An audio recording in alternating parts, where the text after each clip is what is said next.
અમદાવાદના માયકાના વિદ્યાર્થીની હત્યાના મામલે માયકાના વિદ્યાર્થી પ્રિયાંશુ જૈનની હત્યા મામલે હવે મહત્વપૂર્ણ ખુલાસો સામે આવી રહ્યો છે। પાર્કિંગમાં પાર્ક કરેલી બુલેટ બહાર કાઢી સાથી મિત્ર સાથે બહાર જતો પ્રિયાંશુ જૈન સીસીટીવીમાં જોવા મળી રહ્યો છે અને એ જ ક્ષણે એક બ્લેક રંગની કાર આવી અને ત્યારબાદ પૂરપાટ ઝડપે યુટર્ન લઈને તે પરત નીકળી।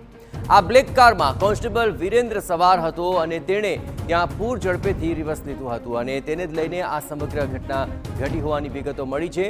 આ કોન્સ્ટેબલ વિરેન્દ્રએ જ વિદ્યાર્થીની હત્યા કરી હોવાની વિગતો મળી રહી છે। અમદાવાદ અને ગાંધીનગરની બ્લેક હેરિયર કારનો રેકોર્ડ મેળવી પોલીસે હવે પગેરું મેળવ્યું હતું, જેમાં આ બ્લેક હેરિયર કોન્સ્ટેબલ વિરેન્દ્રની હોવાનું ખુલ્યું। અલગ અલગ સ્થળોના સીસીટીવીમાં હેરિયર કારની મૂવમેન્ટ ચેક કરાય અને ગાડી નંબર મેળવવામાં આવ્યો।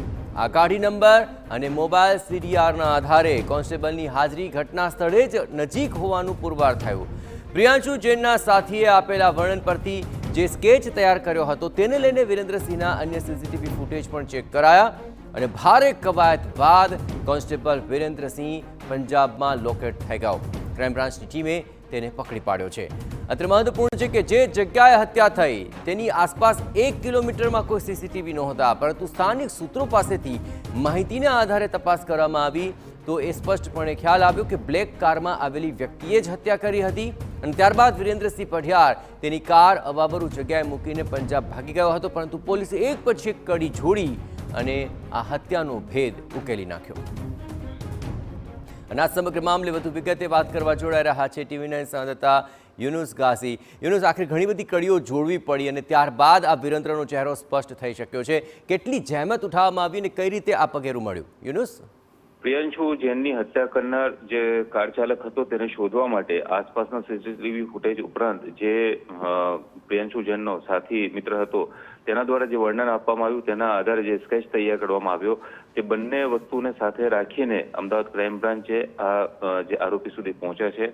જે પ્રિયાંશુ જૈનની જે સ્થળે હત્યા થઈ તેની આસપાસના સંખ્યાબંધ સીસીટીવી ફૂટેજની ચકાસણી કરવામાં આવી હતી। તેમાં એક સ્થળે જ્યાં બુલેટ પાર્ક કરેલું હતું પ્રિયાંશુ જૈને તે બહાર નીકળ્યો અને ત્યાર પછી એક કાર પાછળ જાય છે અને પછી તેનો પીછો કરે છે। તે પ્રકારના જે દ્રશ્યો કેદ થયા તેના આધારે આખું પગેરું મેળવવામાં અમદાવાદ ક્રાઇમ બ્રાન્ચ સફળ થઈ છે।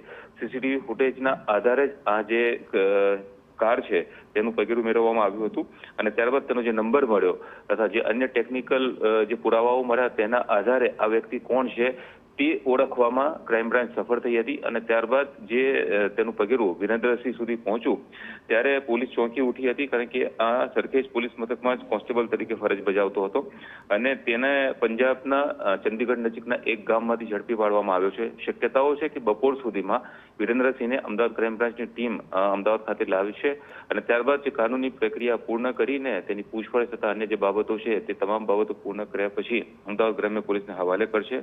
હત્યા તેના દ્વારા જ કરવામાં આવી છે તેવી પ્રાથમિક તેને કબૂલાત કરી લીધી હોવાનું જે ક્રાઇમ બ્રાન્ચના સિનિયર અધિકારીઓ છે તેઓ દ્વારા પુષ્ટિ કરવામાં આવેલી છે।